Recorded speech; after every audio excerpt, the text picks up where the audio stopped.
ਦੇਵ ਜੀ ਦਾ ਪਾਵਨ ਸ਼ਬਦ ਸ਼ਾਂਤ ਜੀ ਚਾਲ ਦੇ ਨਾਲ ਦੱਖਣੀ ਇੱਕ ਬਲਾਵਲ ਉੱਤਰੀ ਹੁੰਦਾ ਹੈ, ਇੱਕ ਬਲਾਵਲ ਦੱਖਣੀ। ਇਸੇ ਤਰ੍ਹਾਂ ਪੂਰਬੀ ਤੇ ਪੱਛਮੀ, ਜਿਵੇਂ ਗੌੜੀ ਪੂਰਬ ਦਿਸ਼ਾ ਦੇ ਵਿੱਚ ਗਾਈ ਜਾਣ ਵਾਲੀ ਗੌੜੀ ਤੇ ਪੱਛਮ ਦਿਸ਼ਾ ਦੇ ਵਿੱਚ ਗਾਈ ਜਾਣ ਵਾਲੀ ਗੌੜੀ ਦੇ ਅੰਦਰ ਦਿਨ ਰਾਤ ਦਾ ਫਰਕ ਹੈ। मैं इस पासे ना जावा। ये बलावल राग है तो इस दखनी मर्यादा के नाल गायन किया गया है। उसी तरह रागी सिंघां नूं हदायत भी इनू बलावल दखनी एक जात है। जिमें गौड़ी दीयां 13 जातियां ने, उसी तरह इन्दियां भी जातां ने बलावल राग दीयां। इनू गायन करना है जी। ओंकार सतगुर प्रसाद। वस्तु निर्देशक मंगलाचरण किया धन गुरु नानक देव जी ने। एक अद्वितीय ब्रह्म ओंकार सर्व का प्रकाशक सत चित आनंद सच्चे सतगुर की कृपा के नाल प्राप्ति हुंदी है। मोदन वेलड़िया गोइरे आई नाम। धन गुरु नानक देव जी का पावन शब्द साडी समझ दे विच आ जावे। एक दो नुकते आप जी दे नाल साझे कीते जांदे ने। ये पावन शब्द के अंदर गुरु महाराज जी ने सानू ये दस्से, जिवें मुंद दा अर्थ हुंदा जिग्यासू, ते जिग्यासू उहनूं आख्या जांदा है जिंदा मन जाग जावे। जिवें कोई गुरमुख प्यारा है, उहदे मन दे विच जिग्यासा आ गई है भी मैं गुरु वाला हुआ। उसने अमृत छक लिया है, अमृत छक के नित नेमी हो गया है। नवेलड़िए का अर्थ होंदा है नौजवान। हुण जिग्यासू नौजवान किवें है? जिवें एक नौजवान बच्चा हुंदा है ते ओह ये समझदा है भी मेरे वर्गा होर कोई नहीं। साडे वर्गे बुढ़े ठेरियां नूं टिच करके समझदे ने जदों जवानी आउंदी है। ते गुरु महाराज जी सच्चे सतगुर ने ते सानू दस्सिया मुंद नवेलड़िया,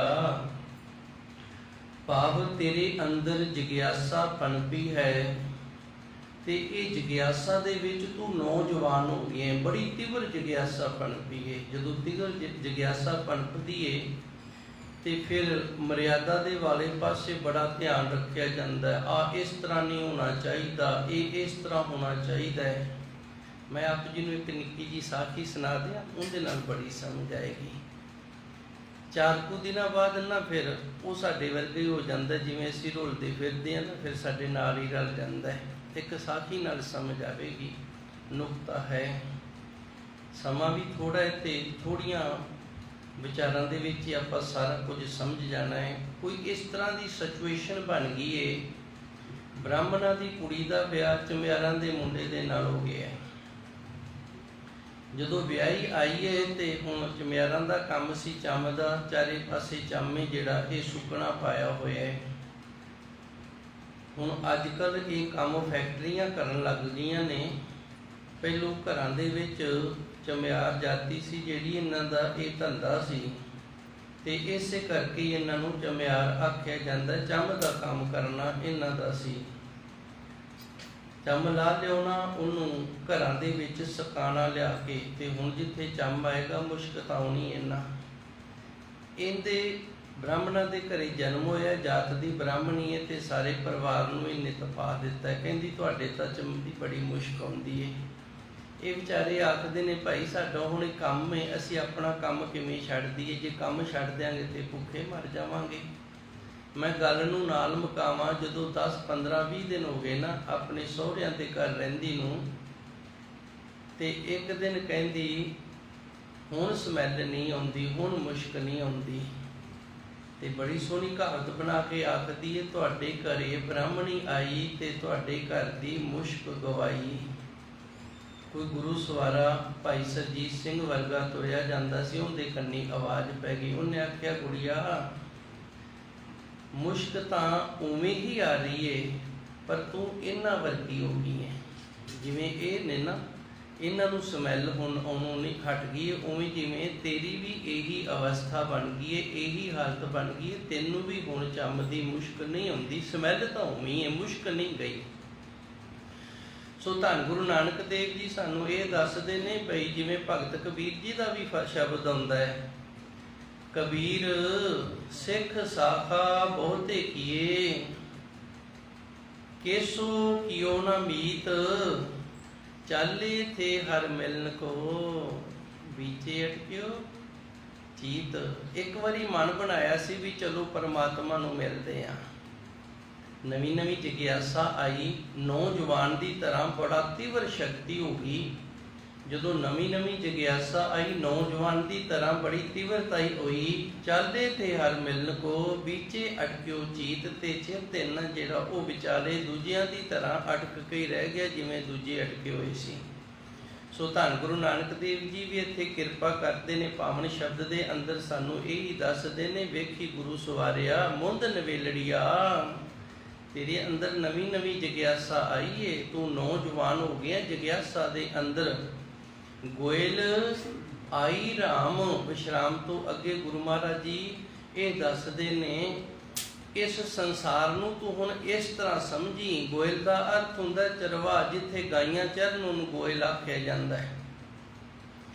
ਗੋਇਲ ਆਈ, ਜਿਵੇਂ ਗਾਈਆਂ ਚਰਨ ਵਾਸਤੇ ਆਈਆਂ ਨੇ ਨਾ, ਤੇ ਉਹਨਾਂ ਨੇ ਉੱਥੇ ਨਹੀਂ ਰਹਿਣਾ, ਸ਼ਾਮ ਨੂੰ ਆਪੋ ਆਪਣੇ ਘਰਾਂ ਦੇ ਵਿੱਚ ਜਾਣਾ ਹੈ। ਉੱਥੇ ਉਹਨਾਂ ਦਾ ਵਸੇਬਾ ਨਹੀਂ, ਸਿਰਫ ਆਪਣੇ ਕਰਮਾਂ ਦਾ ਲਿਖਿਆ ਹੋਇਆ ਘਾਹ ਹੈ ਨਾ ਜਿਹੜਾ ਉਹ ਚੁਗਣ ਆਈਆਂ ਨੇ। ਜਹਾਂ ਦਾਣੇ ਤਹਾਂ ਖਾਣੇ, ਨਾਨਕਾ ਸੱਚ ਹੈ। ਜਿੱਥੇ ਇਹਨਾਂ ਦੀ ਚੋਗ ਲਿਖੀ ਹੈ ਨਾ, ਉੱਥੇ ਉੱਥੇ ਮੂੰਹ ਮਾਰ ਕੇ ਇਹਨਾਂ ਨੇ ਆਪਣੀ ਚੋਗ ਚੁਗ ਲੈਣੀ ਹੈ। ਜਦੋਂ ਚੋਗ ਚੁਗੇਗੀ ਤੇ ਇਹਨਾਂ ਨੇ ਵਾਪਸ ਆਪਣੇ ਘਰ ਚਲੇ ਜਾਣਾ ਹੈ। ਉਸੇ ਤਰ੍ਹਾਂ ਹੇ ਜਿਗਿਆਸੂ ਪ੍ਰਾਣੀ, ਤੇਰੇ ਅੰਦਰ ਗੁਰੂ ਨੇ ਕਿਰਪਾ ਕੀਤੀ ਹੈ, ਰਹਿਮਤ ਕੀਤੀ ਹੈ, ਜਿਗਿਆਸਾ ਆਈ ਹੈ, ਤੇ ਵੇਖੀ ਕਿਤੇ ਆਮ ਲੋਕਾਂ ਵਰਗਾ 4 ਕੁ ਦਿਨਾਂ ਬਾਅਦ ਬਣ ਕੇ ਨਾ ਰਹਿ ਜਾਵੀਂ। ਆਪਾਂ ਵੇਖਦੇ ਹਾਂ ਆ ਪਿੱਛੇ ਵਾਹਵਾ ਸਮਾਂ ਹੋ ਗਿਆ, ਬਾਬਾ ਜੀ ਨੇ ਬੜੀ ਹਿੰਮਤ ਕੀਤੀ ਸੀ, ਸਾਰੇ ਸੇਵਾਦਾਰਾਂ ਨੂੰ ਅੰਮ੍ਰਿਤ ਛਕਵਾਇਆ ਸੀ, ਤੇ ਗੁਰੂ ਘਰ ਦੇ ਵਿਹੜੇ ਦੇ ਵਿੱਚ ਮੋਟਰਸਾਈਕਲ ਸਨ ਜਿਹੜੇ, ਇਹ ਖੜਨ ਨੂੰ ਥਾਂ ਨਹੀਂ ਸੀ, ਤੇ ਸੰਗਤ ਵੀ ਬੜੀ ਵੱਧ ਗਈ ਸੀ। ਤੇ ਹੁਣ ਫਿਰ ਉਹ ਜਿਹੜੇ ਪੁਰਾਣੇ ਨੇ ਉਹ ਵੀ ਰਹਿ ਗਏ ਨੇ। ਨਿਗਾਹ ਮਾਰਦਾ ਮੈਂ, ਨਵਿਆਂ ਦੇ ਵਿੱਚੋਂ ਤਾਂ ਕੋਈ ਆਉਂਦਾ ਨਹੀਂ। ਇਹੀ ਗੱਲ ਗੁਰੂ ਮਹਾਰਾਜ ਜੀ ਸਾਨੂੰ ਦੱਸਦੇ ਨੇ, ਮੁੰਦ ਨਵੇਲੜੀਆ ਗੋਇਲ ਆਈ ਰਾਮ। ਇਸ ਦੁਨੀਆ ਦੇ ਅੰਦਰ ਅਸੀਂ ਆਏ ਹਾਂ ਤੇ ਇੱਥੇ ਟਿਕੇ ਨਹੀਂ ਰਹਿਣਾ। ਜੇ ਗੁਰੂ ਨੇ ਕਿਰਪਾ ਕੀਤੀ ਹੈ, ਤੇਰੇ ਅੰਦਰ ਜਿਗਿਆਸਾ ਵੀ ਬਣੀ ਹੈ ਉਸ ਪਰਮਾਤਮਾ ਨੂੰ ਪ੍ਰਾਪਤ ਕਰਨ ਦੀ, ਤੇ ਵੇਖੀ ਕਿਤੇ ਥਿੜਕ ਨਾ ਜਾਵੀਂ। ਮਟਕੀ ਡਾਰ ਧਰੀ ਹਰ ਲਿਵਲਾਈ ਰਾਮ। ਮਟਕੀ ਡਾਰ ਧਰੀ, ਮਟਕੀ ਇੱਥੇ ਮਾਇਆ ਨੂੰ ਆਖਿਆ ਗਿਆ ਹੈ। ਡਾਰ ਧਰੀ, ਧਰੀ ਦਾ ਅਰਥ ਹੈ ਧਰ ਦੇ। ਜਿਵੇਂ ਆਪਾਂ ਕਿਸੇ ਨੂੰ ਕਹਿ ਦਿੰਦੇ ਨਾ ਆ ਉੱਥੇ ਧਰ ਦੇ, ਡਾਰ ਦਾ ਅਰਥ ਹੁੰਦਾ ਸੱਟ ਦੇਣਾ, ਤੋੜ ਦੇਣਾ। ਮਟਕੀ ਡਾਰ ਧਰੀ, ਗੁਰੂ ਸਵਾਰਿਆ ਜੇ ਤੇਰੇ ਅੰਦਰ ਜਿਗਿਆਸਾ ਆਈ ਹੈ ਤੇ ਇਹ ਜਿਗਿਆਸਾ ਬੜੀ ਤੀਵਰ ਹੈ। ਇਹ ਜਿਗਿਆਸਾ ਨੌਜਵਾਨ ਹੋ ਗਈ ਹੈ, ਤੂੰ ਗੁਰੂ ਵਾਲਾ ਹੋ ਗਿਆ ਹੈ, ਮਰਿਆਦਾ ਦੇ ਵਿੱਚ ਆਪਣੇ ਆਪ ਨੂੰ ਪਰਪੱਕ ਕਰ ਲਿਆ, ਤੇ ਫਿਰ ਇਹ ਮਾਇਆ ਦੀ ਜਿਹੜੀ ਮਟਕੀ ਹੈ ਨਾ, ਇਹਨੂੰ ਪਰਾਂ ਸੱਟ ਦੇ। ਹਰ ਲਿਵ ਲਾਈ ਰਾਮ, ਤੇ ਹਰੀ ਪਰਮਾਤਮਾ ਵਾਹਿਗੁਰੂ ਦੇ ਨਾਲ ਪ੍ਰੀਤ ਲਾਉਣੀ ਕਰ। ਲਿਵ ਲਾਈ ਹਰ ਸਿਉ ਰਹੀ, ਗੋਇਲ ਸਹਿਜ ਸ਼ਬਦ ਸਿਗਾਰੀਆ। ਲਿਵ ਲਾਏ ਹਰ ਸਿਉ ਰਹੀ ਗੋਇਲ, ਲਿਵ ਲਾਏ ਹਰ ਸਿਉ ਰਹੀ ਗੋਇਲ। ਜਦੋਂ ਖੇਤ ਦੇ ਵਿੱਚ ਗਾਂ ਚਰਦੀ ਹੈ ਨਾ, ਗੋਇਲ ਤੇ ਜਦੋਂ ਗਾਂ ਚਰਦੀ ਹੈ ਤੇ ਉਹਦੀ ਲੇਵੇ ਜਿਹੜੀ ਘਰ ਬੱਚੇ ਨਾਲ ਜੁੜੀ ਹੁੰਦੀ ਹੈ। ਬਾਹਰ ਚਰਨ ਵਾਸਤੇ ਗਈ ਚਲੀਏ, ਪਰ ਲੇਵੇ ਜਿਹੜੀ ਉਹ ਅੰਦਰ ਵੱਛੇ ਦੀ ਬਣੀ ਹੋਈ ਹੈ, ਆਪਣੇ ਬੱਚੇ ਦੀ ਬਣੀ ਹੋਈ ਹੈ।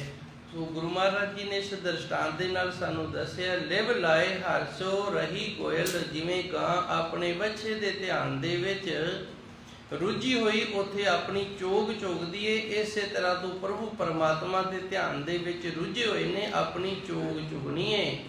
ਸਹਿਜ ਸ਼ਬਦ ਸ਼ਿਗਾਰੀਆ, ਤੇ ਅੰਦਰੋਂ ਸ਼ਿਗਾਰ ਜਿਹੜਾ ਕਰਨਾ ਹੈ ਨਾ, ਉਹ ਗਿਆਨ ਦਾ ਕਰਨਾ ਹੈ। ਇੱਥੇ ਸਹਿਜ ਦਾ ਅਰਥ ਗਿਆਨ ਹੈ ਤੇ ਸ਼ਬਦ ਵਾਹਿਗੁਰੂ ਹੈ। ਧੰਨ ਗੁਰਬਾਣੀ ਸਾਡਾ ਸ਼ਬਦ ਗੁਰੂ ਹੈ।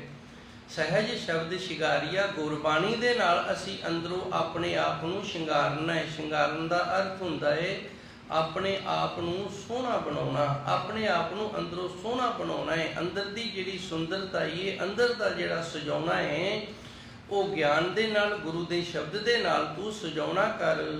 ਕਰ ਜੋੜ ਗੁਰ ਬਹਿ ਕਰੈ ਬੇਨੰਤੀ, ਮਿਲਖੋ ਸਾਧ ਪਿਆਰੀਆ। ਤੇ ਵੇਖੀ ਕਿਤੇ ਤੈਨੂੰ ਨਵੇਂ ਜਗਿਆਸਾ ਦਾ ਹੰਕਾਰ ਵੀ ਨਾ ਹੋ ਜਾਵੇ। ਹੱਥ ਜੋੜ ਕੇ ਗੁਰੂ ਦੇ ਅੱਗੇ ਅਰਦਾਸਾਂ ਵੀ ਕਰਦਾ ਰਹੀਂ। ਕਰ ਜੋੜ ਗੁਰ ਪਹਿ ਕਰ ਬੇਨੰਤੀ, ਹੱਥ ਜੋੜ ਕੇ ਨਾ ਆਪਣੇ ਗੁਰੂ ਦੇ ਅੱਗੇ ਬੇਨਤੀਆਂ ਕਰਦਾ ਰਹੋ, ਅਰਦਾਸਾਂ ਕਰਦਾ ਰਹੋ। ਕੀ ਆਖਣਾ ਹੈ? ਮਿਲੋ ਸਾਚ ਪਿਆਰੀਆ, ਹੇ ਸੱਚੇ ਸਤਿਗੁਰ ਜੀ, ਮੈਂ ਆਪ ਦੇ ਨਾਲ ਮਿਲਿਆ ਰਵਾਂ, ਆਪ ਦੇ ਨਾਲ ਮੈਂ ਜੁੜਿਆ ਰਵਾਂ। ਕਿਤੇ ਇਹ ਨਾ ਹੋਵੇ ਵੀ 2 ਕੁ ਮਹੀਨਿਆਂ ਬਾਅਦ ਸ੍ਰੀ ਸਾਹਿਬ ਜਿਹੜੀ ਉਹ ਕਿੱਲੀ ਤੇ ਟੰਗੀ ਹੋਵੇ ਜਾਂ ਕਿਤੇ ਹੋਰ ਰੱਖੀ ਹੋਵੇ ਤੇ ਉਸੇ ਤਰ੍ਹਾਂ ਹੀ ਹੋ ਜੇ ਜਿਸ ਤਰ੍ਹਾਂ ਦਾ ਪਹਿਲੂ ਸੀ। ਕਰ ਜੋੜ ਗੁਰ ਪਰ ਪਹਿ ਕਰ ਬੇਨੰਤੀ, ਆਪਣੇ ਗੁਰੂ ਦੇ ਅੱਗੇ ਹੱਥ ਜੋੜ ਕੇ ਬੇਨਤੀ ਕਰਿਆ ਕਰ। ਮਿਲੋ ਸਾਜ ਪਿਆਰੀਆ, ਇਹ ਮੇਰੇ ਸੱਚੇ ਸਤਿਗੁਰ ਜੀ, ਮੇਰਾ ਆਪ ਜੀ ਦੇ ਨਾਲ ਸੱਚਾ ਮਿਲਾਪ ਹੈ, ਜਿਹੜਾ ਪਿਆਰ ਭਰਿਆ ਇਹ ਹੁੰਦਾ ਰਵੇ ਜੀ। ਧਨ ਭਾਏ ਭਗਤੀ ਦੇਖ ਪ੍ਰੀਤਮ, ਕਾਮ ਕ੍ਰੋਧ ਨਿਵਾਰਿਆ। ਇੱਥੇ ਧਨ ਦਾ ਅਰਥ ਫਿਰ ਜਿਗਿਆਸੂ ਹੈ। ਮੁੰਦ ਦਾ ਅਰਥ ਵੀ ਨੌਜਵਾਨ ਬੱਚੀ ਹੁੰਦਾ ਹੈ ਤੇ ਧਨ ਦਾ ਅਰਥ ਵੀ ਨੌਜਵਾਨ ਬੱਚੀ ਹੁੰਦਾ ਹੈ। ਪਰ ਗੁਰਬਾਣੀ ਦੇ ਅੰਦਰ ਜਿਗਿਆਸੂ ਨੂੰ ਆਖਿਆ ਜਾਂਦਾ ਹੈ। ਮੁੰਦ ਤੇ ਧਨ ਗੁਰਬਾਣੀ ਦੇ ਅਰਥ ਨੇ ਜਿਹੜੇ ਇਹ ਸੰਸਾਰਿਕ ਅਰਥਾਂ ਦੇ ਨਾਲੋਂ ਥੋੜੇ ਜਿਹੇ ਨਵੇਕਲੇ ਨੇ, ਵਖਰੇਵੇਂ ਵਾਲੇ ਨੇ। ਧਨ ਭਾਏ ਭਗਤੀ, ਹੈ ਜਿਗਿਆਸੂ ਤੇਰੀ ਅੰਦਰ ਭਾਵਨਾ ਨਾ ਜਿਹੜੀ ਉਹ ਭਗਤੀ ਵਾਲੀ ਹੋਵੇ। ਧਨ ਭਾਏ, ਭਾਏ ਦਾ ਅਰਥ ਹੈ ਭਾਵਨਾ, ਭਗਤੀ ਤੇਰੀ ਅੰਦਰ ਦੀ ਭਾਵਨਾ ਨਾ ਜਿਹੜੀ ਉਹ ਭਗਤੀ ਵਾਲੀ ਹੋਵੇ। ਦੇਖ ਪ੍ਰੀਤਮ, ਤੇ ਭਗਤੀ ਵਾਲੀ ਭਾਵਨਾ ਦੇ ਨਾਲ ਇੱਛਾ ਕੀ ਕਰਨੀ ਕਿ ਮੈਂ ਆਪਣੇ ਪ੍ਰੀਤਮ ਨੂੰ ਇਸ ਭਗਤੀ ਦੇ ਨਾਲ ਪ੍ਰਾਪਤ ਕਰਨਾ ਹੈ। ਕਾਮ ਕ੍ਰੋਧ ਨਿਵਾਰਿਆ, ਹੁਣ ਅੰਦਰ ਨਾ ਇਹ ਬੁਰਾਈਆਂ ਨਾ ਚੱਲਣ, ਕਿਉਂਕਿ ਇਹ ਬੁਰਾਈਆਂ ਨੇ ਜਿਹੜੀਆਂ ਇਹਨਾਂ ਨੇ ਅੰਦਰ ਦੀ ਜਿਹੜੀ ਸੁਰਤ ਬਿਰਤ ਹੈ ਉਹਨੂੰ ਵਿਗਾੜ ਦੇਣਾ ਹੈ। ਤਨ ਭਾਏ ਭਗਤੀ ਦੇਖ ਪ੍ਰੀਤਮ, ਅੰਦਰ ਭਾਵਨਾ ਭਗਤੀ ਵਾਲੀ ਹੋਵੇ ਤੇ ਪ੍ਰੀਤਮ ਦੇ ਦਰਸ਼ਨਾਂ ਦੀ ਚਾਹਨਾ ਹੋਵੇ।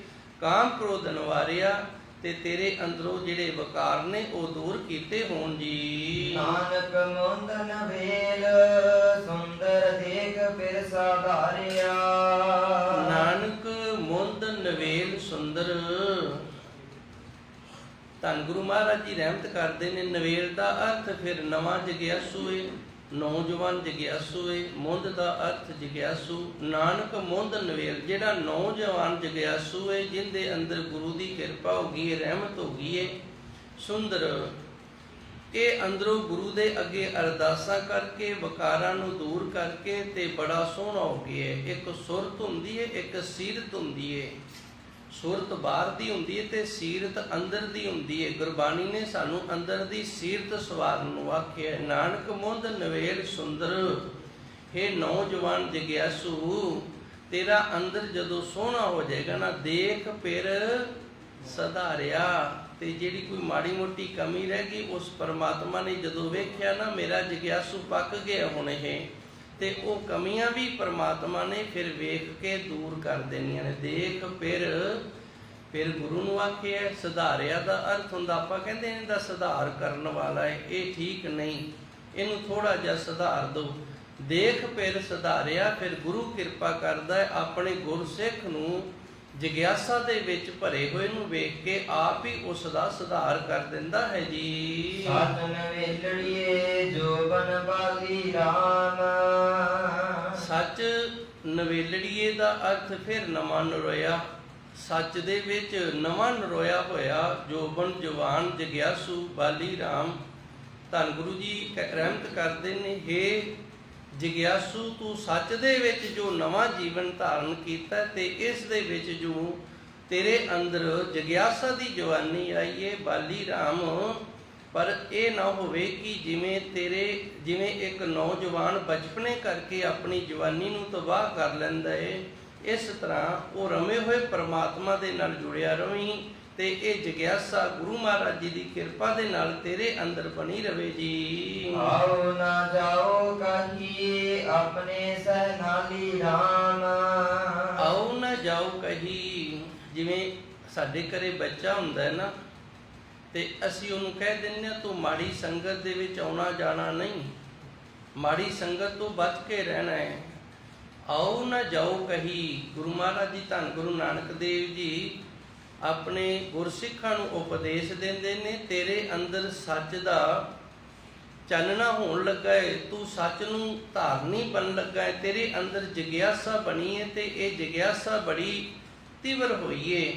ਤੇ ਵੇਖੀ ਕਿਤੇ ਆਓ ਨਾ ਜਾਓ ਕਹੀ, ਇੱਧਰ ਉੱਧਰ ਸਮਾਂ ਨਾ ਬਰਬਾਦ ਕਰਦੀ ਮਾੜੀ ਸੰਗਤ ਦੇ ਵਿੱਚ ਆਪਣੇ ਸਹਿਨਾਲੀ RAM ਤੇ ਆਪਣੇ ਗੁਰੂ ਦੇ ਚਰਨਾਂ ਦੇ ਨਾਲ ਜੁੜਿਆ ਰਹੀ। ਨਾਹੇ ਆਪਣੇ ਸੰਗ ਦਾਸੀ ਮੈਂ ਭਗਤ ਹਰ ਕੀ ਭਾਵੈ। ਧੰਨ ਗੁਰੂ ਮਹਾਰਾਜ ਜੀ ਸੱਚੇ ਸਤਿਗੁਰ ਕਿਰਪਾ ਕਰਦੇ ਨੇ, ਆਪ ਦੇ ਉੱਤੇ ਗੱਲ ਨੂੰ ਲੈ ਕੇ ਆਏ ਨੇ, ਨਾਹਾ ਆਪਣੇ ਸੰਗ ਦਾਸੀ। ਜਿਵੇਂ ਗੁਰੂ ਨਾਨਕ ਦੇਵ ਜੀ ਆਖਦੇ ਨੇ ਨਾ, ਮੈਂ ਭਗਤ ਹਰ ਕੀ ਭਾਵੇ, ਮੈਨੂੰ ਹਰੀ ਪਰਮਾਤਮਾ ਦੀ ਭਗਤੀ ਚੰਗੀ ਲੱਗਦੀ ਏ। ਨਾਹਾ ਆਪਣੇ ਸੰਗ ਦਾਸੀ, ਆਪਣੇ ਗੁਰੂ ਦੇ ਨਾਲ। ਇੱਥੇ ਨਾਹਾ ਦਾ ਅਰਥ ਫਿਰ ਗੁਰੂ ਹੈ। ਨਾਹਾ ਆਪਣੇ ਸੰਗ ਦਾਸੀ, ਆਪਣੇ ਗੁਰੂ ਦੀ ਸੰਗਤ ਦੇ ਵਿੱਚ ਰਹੀਂ ਤੇ ਰਹੀਂ ਦਾਸ ਬਣ ਕੇ। ਇਹ ਉਹ ਮਾਰਗ ਜਿੱਥੇ ਜੋ ਮਿਲਦਾ ਉਹ ਦਾਸ ਨੂੰ ਹੀ ਮਿਲਦਾ ਹੈ। ਇੱਥੇ ਜਿਹੜਾ ਦਾਸ ਬਣ ਕੇ ਆ ਗਿਆ ਉਹਨੂੰ ਸਾਰਾ ਕੁਝ ਹੀ ਮਿਲ ਜਾਣਾ। ਨਾ ਆਪਣੇ ਸੰਗ ਦਾਸੀ, ਆਪਣੇ ਗੁਰੂ ਦੀ ਸੰਗਤ ਦੇ ਵਿੱਚ ਰਹੀਂ ਤੇ ਰਹੀਂ ਦਾਸ ਬਣ। ਮੈਂ ਭਗਤ ਹਰ ਕੀ ਭਾਵੇ। ਧੰਨ ਗੁਰੂ ਨਾਨਕ ਦੇਵ ਜੀ ਰਹਿਮਤ ਕਰਦੇ ਨੇ, ਸਾਨੂੰ ਹਰੀ ਪਰਮਾਤਮਾ ਦੀ ਭਗਤੀ ਇਹ ਭਾਈ ਚੰਗੀ ਲੱਗਦੀ ਹੈ ਜੀ। ਅਗਾਧ ਬੋਧ ਅਕਥ ਕਥੀਐ ਸਹਿਜ ਪ੍ਰਭ ਗੁਣ ਗਾਵੈ। ਅਗਾਧ ਬੋਧ ਜਿਹੜਾ ਸਾਡੀ ਬੁੱਧੀ ਤੋਂ ਅੱਗੇ ਹੈ, ਸਾਡੀ ਬੁੱਧੀ ਸਮਝ ਨਹੀਂ ਸਕਦੀ ਉਸ ਦੀ ਕੁਦਰਤ ਨੂੰ। ਅਮਤੋਜ ਕਹੀਏ, ਅਮਤੋਜ ਉਹ ਪਾਵਰ ਜਿਹਨੂੰ ਤੋਲਿਆ ਵੀ ਨਹੀਂ ਜਾ ਸਕਦਾ। ਆ ਸਾਡੀਆਂ ਉਂਗਲਾਂ ਜਦੋਂ ਨਿੱਕੇ ਸਾਂ ਉਦੋਂ ਬੜੀਆਂ ਨਿੱਕੀਆਂ ਨਿੱਕੀਆਂ ਸਨ ਤੇ ਹੁਣ ਵੇਖੋ ਕਿੱਡੀਆਂ ਕਿੱਡੀਆਂ ਹੋ ਗਈਆਂ ਨੇ। ਇਹ ਅਮਤੋਜ ਪਾਵਰ ਹੈ ਉਸ ਪ੍ਰਭੂ ਪਰਮਾਤਮਾ ਦੀ, ਤੇ ਉਹਦੇ ਕੋਲ ਹੀ ਇਹ ਸਾਡੇ ਕੋਲ ਨਹੀਂ। ਬੂਟੇ ਵੱਧ ਰਹੇ ਨੇ, ਤੁਸੀਂ ਯਤਨ ਕਰ ਲਓ ਵੀ ਅਸੀਂ ਇੱਕ ਦਿਨ ਦੇ ਵਿੱਚ ਖਿੱਚ ਕੇ ਇਹਨੂੰ ਵਧਾ ਦਈਏ ਤੇ ਨਹੀਂ ਵਧਣਗੇ। ਇਹ ਉਸੇ ਦੀ ਸ਼ਕਤੀ ਦੇ ਨਾਲ ਹੀ ਵਧਣਗੇ। ਇਹਨੂੰ ਆਖਿਆ ਜਾਂਦਾ ਹੈ ਅਮਤੋਜ ਕਹੀਏ। ਉਹਦੀ ਸ਼ਕਤੀ ਹੈ ਜਿਹੜੀ ਇਹ ਤੋਲੀ ਨਾਪੀ ਨਹੀਂ ਜਾ ਸਕਦੀ। ਜਿਵੇਂ ਪੌਦੇ ਆਪਣੇ ਆਪ ਵੱਧ ਰਹੇ ਨੇ, ਇਹਨੂੰ ਅਸੀਂ ਵਧਾ ਨਹੀਂ ਸਕਦੇ। ਹੁਣ ਇਹ ਕਿਹੜੀ ਸ਼ਕਤੀ ਦੇ ਨਾਲ ਵੱਧਦੇ ਨੇ? ਉਸ ਪਰਮਾਤਮਾ ਦੀ ਅਗਾਧ ਬੋਧ। ਇਹ ਸਾਡੀ ਬੁੱਧੀ ਇਹਨੂੰ ਨਹੀਂ ਜਾਣ ਸਕਦੀ ਵੀ ਕਿਹੜੀ ਪਾਵਰ ਹੈ, ਕਿਹੜੀ ਇਸ ਤਰ੍ਹਾਂ ਦੀ ਕਿਰਿਆ ਜਿਹਦੇ ਨਾਲ ਨਿਤਾ ਪ੍ਰਤੀ ਇਹ ਵੱਧ ਰਹੇ ਨੇ। ਅਕਥ ਕਥੀਏ, ਕਥੀ ਤਾਂ ਨਹੀਂ ਜਾ ਸਕਦੀ, ਪਰ ਫਿਰ ਵੀ ਅਸੀਂ ਯਤਨ ਕਰੀਏ ਉਸ ਦੀਆਂ ਇਹਨਾਂ ਕਥਾ ਕਹਾਣੀਆਂ ਨੂੰ ਕਥ ਦੇ ਦਈਏ। ਉਹ ਕਾਹਦੇ ਵਾਸਤੇ? ਵੀ ਸਾਡੇ ਅੰਦਰ ਦੀ ਸਫਾਈ ਹੁੰਦੀ ਰਵੇ, ਅਸੀਂ ਉਸ ਪ੍ਰਭੂ ਪਰਮਾਤਮਾ ਦੇ ਗੁਣਾਂ ਦੇ ਨਾਲ ਜੁੜੇ ਰਹੀਏ ਤੇ ਉਸ ਪਰਮਾਤਮਾ ਦੇ ਗੁਣਾਂ ਦੇ ਨਾਲ ਸਾਡਾ ਸੁਧਾਰ ਹੁੰਦਾ ਰਵੇ। ਸਹਿਜ ਪ੍ਰਭ ਗੁਣ ਗਾਵੇ। ਇਸ ਤਰ੍ਹਾਂ ਸਹਿਜ ਸਹਿਜ ਪ੍ਰਭੂ ਪਰਮਾਤਮਾ ਦੇ ਗੁਣ ਗਾਇਨ ਕਰਦੇ ਰਹੀਏ ਜੀ। ਰਾਮ ਨਾਮ ਰਸਾਲ ਰਸੀਆ ਰਵੈ ਸਾਚ ਪਿਆਰੀਆ। ਸੱਚੇ ਸਤਿਗੁਰ ਦਾ ਨਾਮ ਹੈ ਰਸਾਲ। ਇਹ ਰਸ ਵਾਲਾ ਹੈ। ਸਾਲ ਦਾ ਅਰਥ ਹੁੰਦਾ ਜਗ੍ਹਾ, ਜਿਵੇਂ ਪਾਠਸ਼ਾਲਾ, ਧਰਮਸ਼ਾਲਾ। ਰਾਮ ਨਾਮ ਰਸਾਲ, ਪ੍ਰਭੂ ਪਰਮਾਤਮਾ ਦਾ ਨਾਮ ਹੈ ਜਿਹੜਾ ਇਹ ਰਸ ਵਾਲੀ ਜਗ੍ਹਾ ਹੈ। ਵਾਹਿਗੁਰੂ ਨਾਮ ਹੈ ਜਿਹੜਾ ਇਹ ਅੰਦਰ ਰਸ ਦੇਣ ਵਾਲਾ ਹੈ। ਰਸੀਆ ਤੇ ਰਸੀਆ ਬਣ ਕੇ ਰਵੇ, ਉਸ ਦੇ ਰਸ ਨੂੰ ਰਵਿਆ ਜਾਂਦਾ। ਜੇ ਰਸੀਏ ਨਾ ਬਣੇ ਤੇ ਫਿਰ ਰਵਿਆ ਨਹੀਂ ਜਾਣਾ, ਪਹਿਲੋਂ ਰਸੀਆ ਬਣਨਾ ਪੈਣਾ ਹੈ। ਰਾਮ ਨਾਮ ਰਸਾਲ ਰਸੀਆ। ਅਸੀਂ ਪ੍ਰਸ਼ਾਦਾ ਤਿਆਰ ਕੀਤਾ, ਬੜਾ ਰਸ ਵਾਲਾ ਹੈ। ਤੇ ਜਦੋਂ ਪ੍ਰਸ਼ਾਦਾ ਰਸ ਵਾਲਾ, ਜੇ ਉਹਨੂੰ ਛਕਾਂਗੇ, ਛਕਣ ਵਾਲੇ ਬਣਾਂਗੇ, ਸਾਡੇ ਅੰਦਰ ਭੁੱਖ ਹੋਏਗੀ ਤੇ ਫਿਰ ਅਸੀਂ ਉਹਨੂੰ ਛਕਾਂਗੇ। ਜੇ ਅੰਦਰ ਭੁੱਖ ਹੀ ਨਹੀਂ ਤੇ ਫਿਰ ਕਿਤਨਾ ਵੀ ਸਵਾਦਿਸ਼ਟ ਹੋਵੇ ਆਪਾਂ ਕਹਿ ਦਿੰਦੇ ਹਾਂ ਫਿਰ ਛਕਾਂਗੇ, ਰੱਖ ਦਿਓ ਹੁਣ ਭੁੱਖ ਨਹੀਂ। ਧੰਨ ਗੁਰੂ ਮਹਾਰਾਜ ਜੀ ਰਹਿਮਤ ਕਰਦੇ ਨੇ, ਰਾਮ ਨਾਮ ਰਸਾਲ ਰਸੀਆ। ਉਸ ਪਰਮਾਤਮਾ ਦੇ ਰਸ ਨੂੰ ਲੈਣ ਵਾਲਾ ਤੂੰ ਰਸੀਆ ਬਣ, ਭਾਵ ਨਾਮ ਜਪਣਾ ਕਰ, ਸਿਮਰਨ ਕਰ ਤੇ ਫਿਰ ਉਹ ਪ੍ਰਭੂ ਪਰਮਾਤਮਾ ਦਾ ਜੋ ਨਾਮ ਹੈ, ਵਾਹਿਗੁਰੂ ਨਾਮ ਹੈ, ਇਹ ਰਸ ਦਾ ਘਰ ਹੈ। ਰਵੈ ਸਾਚ ਪਿਆਰੀਆ, ਫਿਰ ਇਸ ਨੂੰ ਤੂੰ ਮੰਨਣਾ ਕਰ, ਉਹ ਸੱਚੇ ਸਤਿਗੁਰੂ ਨੂੰ ਪਿਆਰਾ ਲੱਗੇਗਾ ਜੀ। ਗੁਰ ਸ਼ਬਦ ਦੀਆ ਦਾਨ ਕੀਆ, ਨਾਨਕਾ ਵਿਚਾਰੀਆ। ਧੰਨ ਗੁਰੂ ਮਹਾਰਾਜ ਜੀ ਨੇ ਸਾਨੂੰ ਸ਼ਬਦ ਦਿੱਤਾ, ਇਹਦੇ ਲਈ ਸਾਡੇ ਤੋਂ ਲਿਆ ਕੁਝ ਨਹੀਂ ਹੈਗਾ। ਸੱਚੇ ਸਤਿਗੁਰ ਨੇ ਸਾਨੂੰ ਸ਼ਬਦ ਦਿੱਤਾ ਹੈ। ਆ ਵੇਖੋ ਗੁਰਬਾਣੀ ਸਾਨੂੰ ਉਪਦੇਸ਼ ਦੇ ਰਹੀ ਹੈ ਤੇ ਗੁਰੂ ਮਹਾਰਾਜ ਜੀ ਇਹਦੇ ਲਈ ਸਾਡੇ ਤੋਂ ਕੁਝ ਨਹੀਂ ਲੈ ਰਹੇ, ਇਹ ਸਾਨੂੰ ਦਾਨ ਦੇ ਵਿੱਚ ਮਿਲਿਆ ਹੈ। ਗੁਰ ਸ਼ਬਦ ਦੀਆ ਦਾਨ ਕੀਆ, ਸੱਚੇ ਸਤਿਗੁਰੂ ਨੇ ਸਾਨੂੰ ਉਪਦੇਸ਼ ਦਿੱਤਾ ਹੈ, ਨਾਮ ਜਪਣ ਨੂੰ ਵਾਹਿਗੁਰੂ ਗੁਰ ਮੰਤਰ ਦਿੱਤਾ ਹੈ, ਇਹ ਸਾਡੇ ਤੇ ਦਾਨ ਕੀਤਾ ਹੈ। ਨਾਨਕ ਵਿਚਾਰੀਆ, ਧੰਨ ਗੁਰੂ ਮਹਾਰਾਜ ਜੀ ਰਹਿਮਤ ਕਰਦੇ ਨੇ ਗੁਰੂ ਨਾਨਕ ਦੇਵ ਜੀ ਵੀ ਗੁਰੂ ਸਵਾਰਿਆ, ਹੁਣ ਸ਼ਬਦ ਨੂੰ ਤੂੰ ਵਿਚਾਰ ਤਾਂ ਲੈ, ਦਾਨ ਤਾਂ ਗੁਰੂ ਤੋਂ ਤੈਨੂੰ ਮਿਲ ਗਿਆ ਹੈ, ਗੁਰੂ ਨੇ ਦਾਨ ਤਾਂ ਦੇ ਦਿੱਤਾ ਹੈ, ਪਰ ਇਸ ਨੂੰ ਤੂੰ ਵਿਚਾਰਨਾ ਵੀ ਕਰ। ਗੁਰੂ ਦੇ ਸ਼ਬਦ ਦੀ ਵਿਚਾਰ ਵਾਲਾ ਹੋ, ਗੁਰੂ ਦੇ ਸ਼ਬਦ ਨੂੰ ਵਿਚਾਰਨਾ ਕਰ। ਇਤਨੀ ਕੁ ਸੇਵਾ ਸੰਗਤ ਨੇ ਪ੍ਰਵਾਨ ਕਰਨੀ, ਸੱਚੇ ਸਤਿਗੁਰ ਕਿਰਪਾ ਕਰਨ, ਅਸੀਂ ਸਾਰੇ ਹੀ ਜਗਿਆਸੂ ਬਣੀਏ।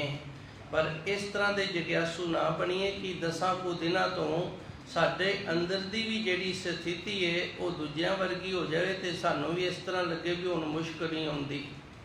ਪਹਿਲੂ ਜਿਹੜੀ ਹੈ ਨਾ ਉਹ ਮੁਸ਼ਕ ਆਉਂਦੀ ਸੀ ਬੁਰਾਈਆਂ ਤੋਂ, ਔਗਣਾਂ ਤੋਂ। ਇਹ ਨੁਕਤੇ ਐਵੇਂ ਨਹੀਂ ਮਹਾਂਪੁਰਸ਼ਾਂ ਦੇ ਬਣਾਏ ਗਏ, ਇਹਨਾਂ ਨੁਕਤਿਆਂ ਦੇ ਵਿੱਚ ਬੜਾ ਕੁਝ ਛਿਪਿਆ ਹੈ। ਪਹਿਲੂ ਜਦੋਂ ਅੰਦਰ ਜਗਿਆਸਾ ਪਨਪਦੀ ਹੈ ਨਾ, ਉਦੋਂ ਮੁਸ਼ਕ ਆਉਂਦੀ ਹੈ। ਕਾਹਦੀ? ਬੁਰਾਈਆਂ ਦੀ, ਨਿੰਦਿਆ ਚੁਗਲੀ ਤੋਂ ਮੁਸ਼ਕ ਆਉਂਦੀ ਹੈ, ਪਰਾਂ ਹੋ ਜੀਦਾ ਹੈ ਵੀ ਕੋਈ ਨਿੰਦਿਆ ਨਾ ਕਰੇ, ਚੁਗਲੀ ਨਾ ਕਰੇ, ਤੇ ਥੋੜੇ ਦਿਨਾਂ ਬਾਅਦ ਨਾ ਫਿਰ ਆਪ ਵੀ ਉਹਨਾਂ ਵਰਗਾ ਹੋ ਜਾਂਦਾ ਹੈ। ਜਿਵੇਂ ਉਹ ਕਰਦੇ ਨੇ ਨਾ, ਉਸ ਤਰ੍ਹਾਂ ਫਿਰ ਆਪ ਵੀ ਉਹਨਾਂ ਦੇ ਨਾਲ ਨਿੰਦਿਆ ਚੁਗਲੀ ਸੁਣਨੀ ਕੀ ਕਰਨ ਵੀ ਲੱਗ ਜਾਂਦਾ ਹੈ। ਇਸ ਕਰਕੇ ਧੰਨ ਗੁਰੂ ਨਾਨਕ ਦੇਵ ਜੀ ਨੇ ਸਾਨੂੰ ਵਰਜਿਆ ਤੇ ਮਹਾਂਪੁਰਸ਼ਾਂ ਦੇ ਉੱਤੇ ਅਕਾਲ ਪੁਰਖ ਵਾਹਿਗੁਰੂ ਸੱਚੇ ਸਤਿਗੁਰੂ ਦੀ ਕਿਰਪਾ, ਉਹਨਾਂ ਨੇ ਫਿਰ ਧੰਨ ਗੁਰਬਾਣੀ ਨੂੰ ਸਾਨੂੰ ਨੁਕਤਿਆਂ ਦੇ ਨਾਲ ਸਮਝਾਉਣ ਦਾ ਯਤਨ ਕੀਤਾ ਹੈ ਵੀ ਜੇ ਕਿਤੇ ਗੱਲ ਸਾਡੀ ਸਮਝ ਦੇ ਵਿੱਚ ਆ ਜਾਵੇ ਤੇ ਅਸੀਂ ਆਪਣਾ ਜੀਵਨ ਜਿਹੜਾ ਇਹ ਸਫਲਾ ਕਰ ਲਈਏ। ਦੇਹੋ ਸੱਜਣ ਆਸੀਸੜੀਆ, ਜੋ ਹੋਵੇ ਸਹਿਬ ਸਿਉ ਮੇਲ। ਰਾਮ